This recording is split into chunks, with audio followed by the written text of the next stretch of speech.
আজকে বাড়ি যাবার চং বাড়ি তো শুভ দুপুর সবাইকে বাড়ি যাবার চং আর এটা কোনা আর মাম্মাম আমরা আর এটা কোনা হলো যে বাবার দোকানের পিছনের যে প্যান্ডেল হওয়াচ্ছে আর এই প্যান্ডেলটা দুর্গাপূজার মণ্ডপটা কিন্তু এবার বাবাই করে দিচ্ছে। তো এলে সব ছাড়ি ফাড়ি যাবার চং বাড়ি তো অনেক দিন নলুং তো অনেক দিন শাকাই খালুং প্রায় 15 দিন হয়ে গেলুম। বিশ্বকর্মা পূজার দিন বাবার দোকানত পূজা ছিল দেখি আসছিলাম। তো বাড়ি যাওয়ার সময় না মনটা খুব খারাপ হয়ে যায়।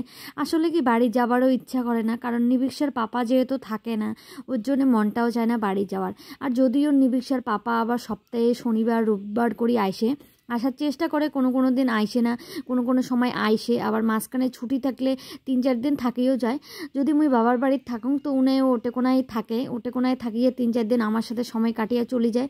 আর সবথেকে বড় কথা মোর হাজব্যান্ডের একটা খুব সাপোর্ট, খুব সুন্দর, মানে এই জিনিসটা ভাল লাগে যে মুই যদি বাবার বাড়ির মাসকে মাস নং কোনোদিনও কোনো কমপ্লেন নাই, কোনো কিছু নাই, বরং উনিও যায় ওটে কয়দিন থাকিয়ে চলে যায় ওনার ডিউটির কাজত, যেটা কোনো ওনার যাওয়ার লাগে আর কি।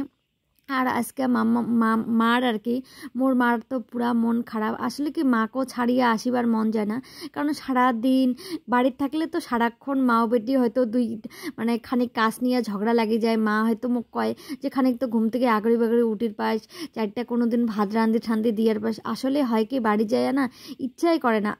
আর সবথেকে বড় কথা মোর হলো সবথেকে এই যে মোবাইল খোঁচানোর কারণে তো আরও বিশেষ করেই হয় না, এইটা দিয়ে মোর খুব নাম আছে শ্বশুর বাড়ি কন আর বাপের বাড়ি কন।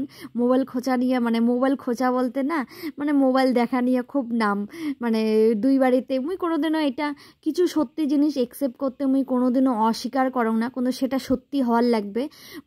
মোর মুখের উপরে যদি মানুষ মোর সত্যি কথাগুলো কয় মুই কোনোদিনও খারাপ পাইম না, কিন্তু মোর পিছে খারাপ কিছু কইলে মোর সত্যি খুব খারাপ লাগে আর কি।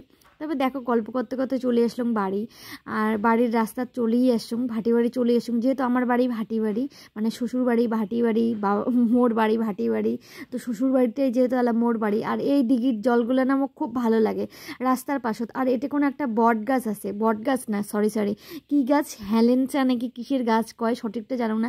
এই জায়গাটার না মোর খুব প্রিয় একটা জায়গা। এই রাস্তা দিয়েই সবসময় যেহেতু যাওয়া আসা করং, মানে বাড়ি থেকে যাওয়া আসা, ভাটি বাড়ি থেকে যাওয়া আসা করং। ভাটি বাড়ি থেকে কিছুটা দূর আমার বাড়ি যাওয়ার লাগে, মানে 2-2.5-3 কিলোমিটার প্রায় যাওয়া খায়, মানে এই সোজা রাস্তা দিয়েই যাওয়া খায়। তো আজকে কিন্তু মার মন টন খুব খারাপ, ফোন করিয়া কল যে মনটা খারাপ। আসলে মা কি সারাদিন একলাই থাকে, তো বাবা আর দাদা কাজের সূত্রে যেহেতু বাইরের থাকে, আর বাবা তো সকাল 6টাতে বের হয়ে পড়ে দোকানত চলে যায়, শুধু খাবার টাইমটুকু বাড়ি আসার পর আবার 1 ঘন্টা রেস্ট নিয়ে আবার চলে যায়। সারাদিনটা মা কাজ নিয়েই থাকে, আর আমরা গেলে কি আমাকে আঁকড়ে ধরিয়া থাকে। এমনি কিন্তু ঝগড়া করবে মোর সাথে মাঝে মাঝে, কিন্তু জেলা শুনিবে যে মুই বাড়ি এসে আজকে এই যে মুই 2 দিন থাকা মানুষটাই এতদিন থাকিলাম, কারণটা হল মা একদম আশিরই দেয় না। মা গো থাকে ছাওয়াটা থাকুক, উঠে গেলে তো জামাইও নাই, অসুবিধা হয়, মানে সব কিছু মানে এত যে করে, মানে তুলনা হয় না আর কি কইতে গেলে মার।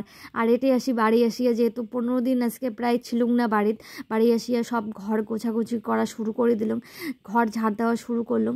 আর এই মা যেহেতু এমনি মানে কোনো রকম কাঁথা পাতিয়া রাখছিল, বিছনা টিছনা পাতা রাখা যায় না নাকি, তার জন্য মা পাতিয়া রাখে নাই। তো মা গেছিলো আলিপুর, ওদি যায় আমাকে ধরিয়ে আসিল।